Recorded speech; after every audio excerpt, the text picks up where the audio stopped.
Hello everyone, it's Teo Shantae Plans and welcome back to my YouTube channel. In this video, I will be memory planning the week of January 22nd to the 28th.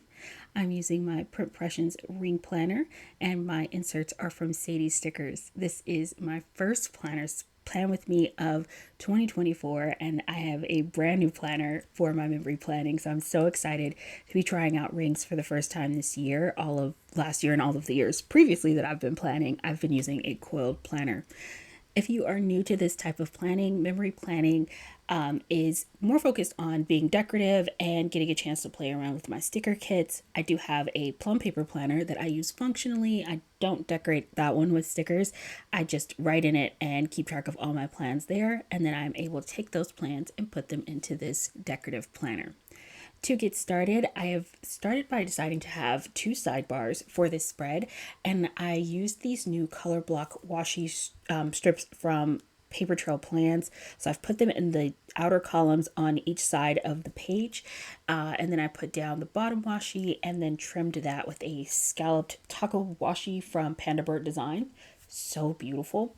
And now I'm getting started on the sidebar, or one of my sidebars, and I was trying to figure out the placement of what I wanted my focal image to be, and then I started using some of the larger florals on the transparent matte paper, which I really love having those florals on transparent matte paper because they blend in seamlessly and really become like more of a background image, which was exactly what I wanted in this area because I had the really cute clip art scene with the chair and the easel that I wanted to be more of the forefront image. And then I'm just starting to layer some of the paintbrushes and brush swatches and things around there.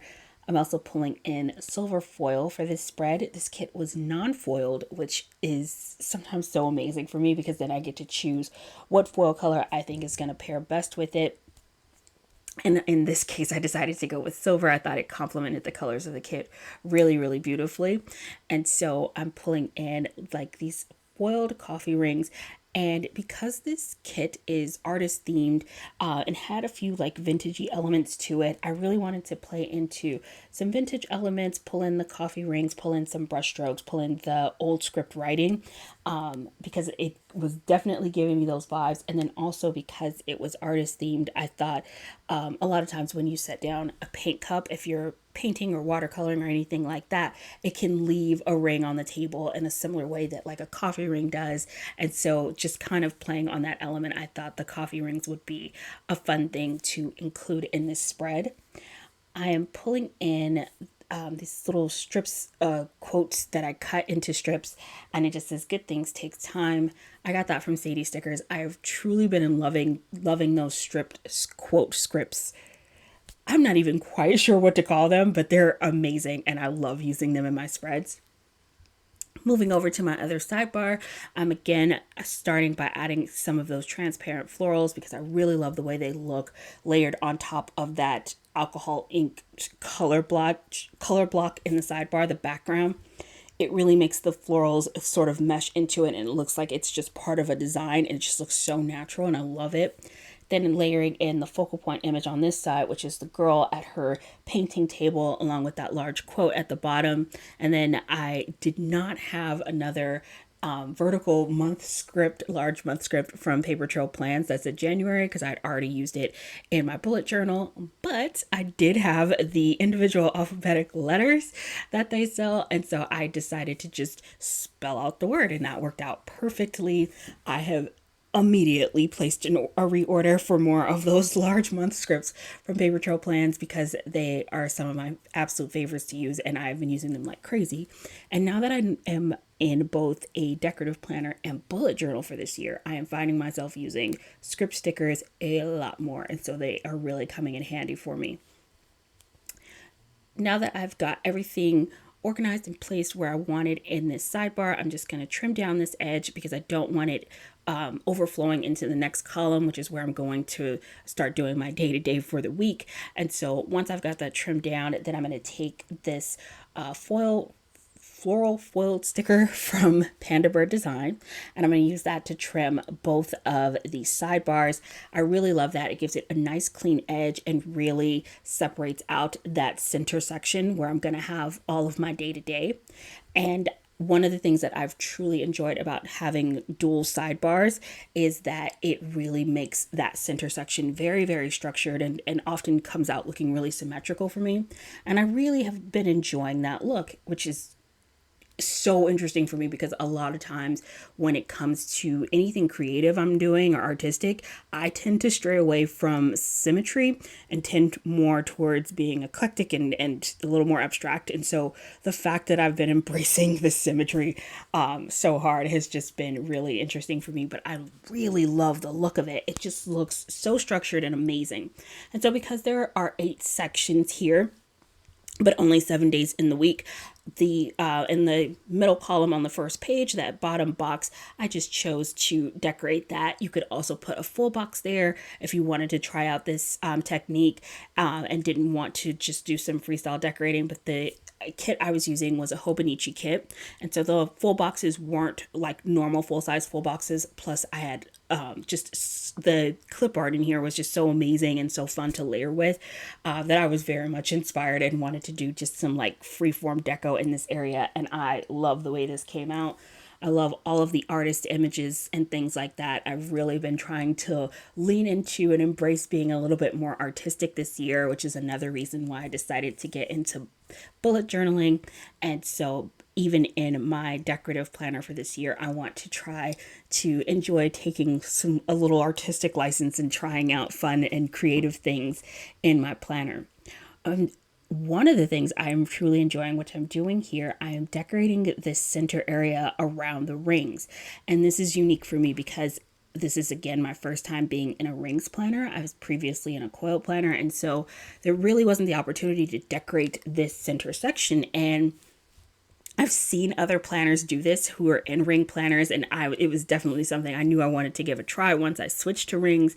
And so I'm not sure of the best techniques for doing this because I'm still new to decorating this area of the page, but I've really been enjoying it. So I started just by creating little like layering vignettes of taking the clip art deco and just layering things in the center that I thought would look really cute and trying to make sure they went across both sides of the page. So that way when I cut and separated the pages, it truly looked like 2 pages that were originally one, and they just got split very naturally and they feel joined together. Like each side of the page feels connected to the other. And that's the thing I really enjoy about decorating that part of the page, is I feel like it really helps in tying the whole spread together.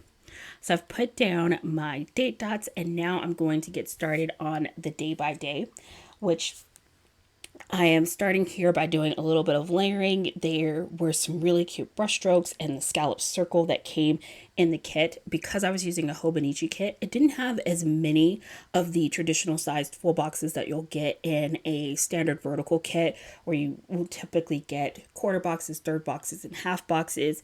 I didn't have as many of those types of boxes, and so I definitely wanted to get creative in utilizing what did come with the kit.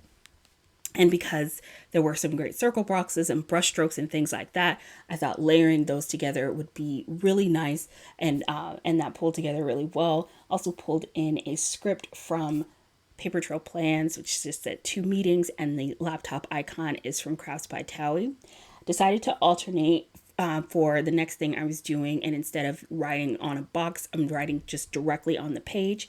And so my first thing was figuring out what icon I wanted to use, which was the pots and pans, and then just decorating around that with some of the deco from the kit with the paintbrush and the florals.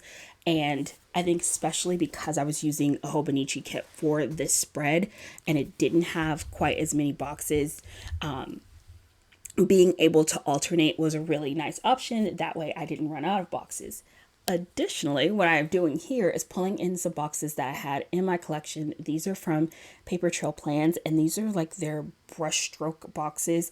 They released these, I think it was in their Black Friday collection was when they released these, which they're so amazing because they it looks like the border of the boxes are painted with like a brushstroke, which again totally tied in with the whole theme of this being very artistic and the whole canvas and paintbrush vibe. So I really loved the brushstroke boxes, and I was happy to pull those in to give me some more box options. And then because it paired so well with the concept of this kit.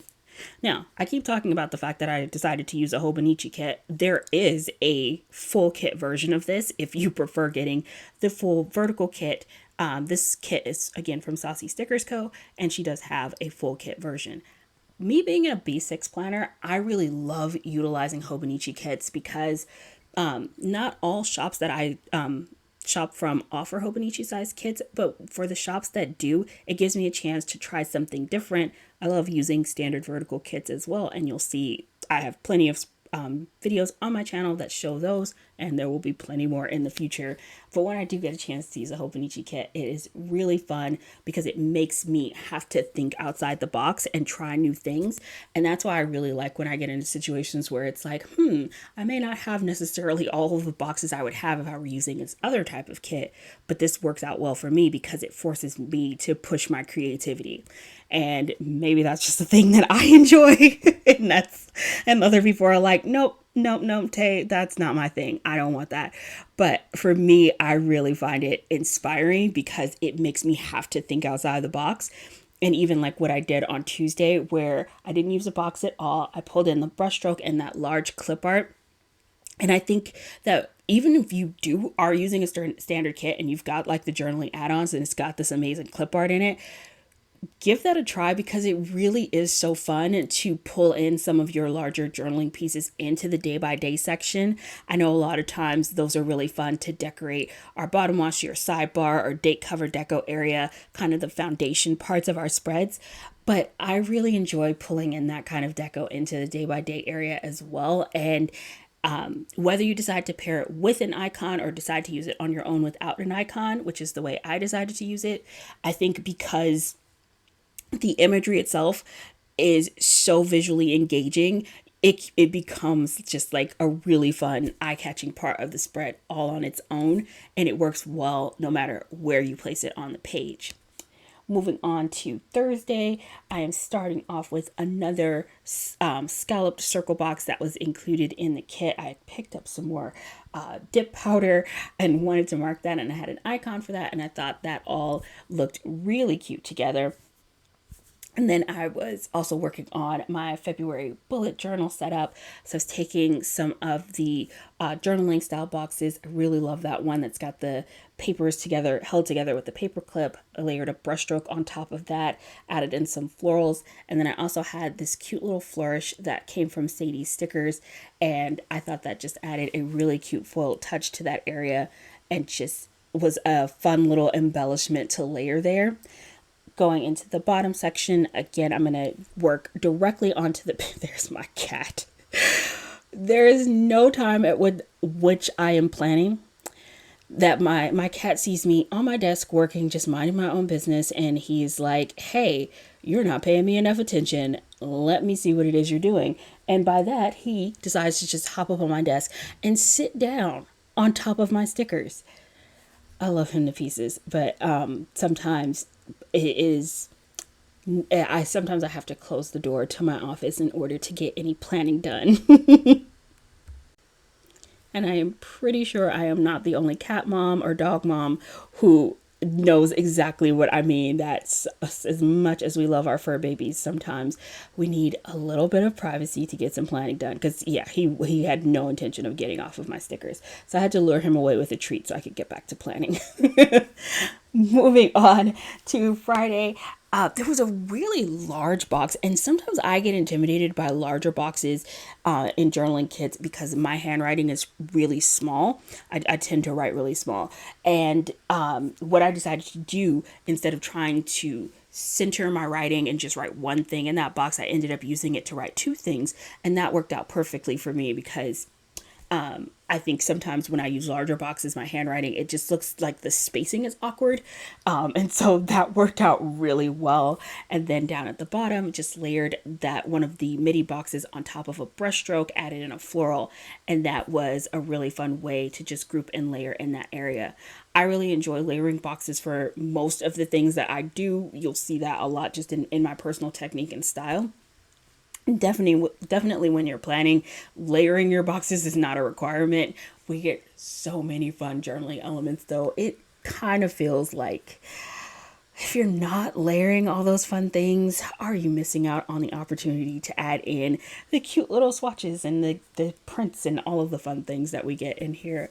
It really is the best. So on to Saturday, I started by marking that I was cleaning the bathroom, and again did the same thing, layering the brushstroke underneath one of those foiled brushstroke boxes from Paper Trail Plans. And then I decided to create my own little divider here, and I used one of the paint brushes that came in the kit, layered some colorful and foiled florals behind it, and use that as just sort of a separator for that section. And then down at the bottom, I am pulling in one of these scalloped boxes. I actually uploaded a YouTube video that day. It was my 2024 planner stack video, in which I go over which planners I'm using this year and how I will be using them, which was super exciting for me because the biggest change to my planner stack is, of course, the fact that I'm now in rings and that I've added in a bullet journal. And both of those things I've been incredibly excited about. And I've been planning for, I think, almost 7 years now. And I feel like each and every year I kind of switch things up and do something a little bit different, which keeps planning really exciting and engaging for me. And I think if you are someone like me who's been planning for a few years, let me know, because I'm interested in finding out if I'm the only one who feels that way, where sometimes it's nice to switch things up or try things new because it helps keep planning fresh. Or do you prefer to just stay consistent and you have found the thing that works for you, and change isn't something you need, you just like being consistent and using the same exact planner stack that has been working for you? I don't think there's a right or wrong there at all. I am just curious to know how people feel about that. I've finished entering all of my day to day, and now, just as a finishing touch to this spread, I want to move up to this date cover deco area because it was feeling very, very white and open in that space. I'm pulling in some of the large florals that are on the transparent matte paper, and I really like that because I didn't want to make that space feel overcrowded. And so I think if I'd used the florals on premium matte, it would have been overwhelming to the space. But because they're on the transparent matte, it gives a really soft color, and they just add a little bit of detail without being too overwhelming or too busy. And once I've got that done, I've been using my bone folder on transparent matte stickers to make sure that it goes down smoothly on the page. That was a technique I saw the script planner do with her transparent matte stickers, and I loved it so much because I think it really helps make sure your transparent matte stickers go down evenly. That's it for this spread. Thank you all for watching. I hope you're having an amazing day, and I will see you next video. Bye.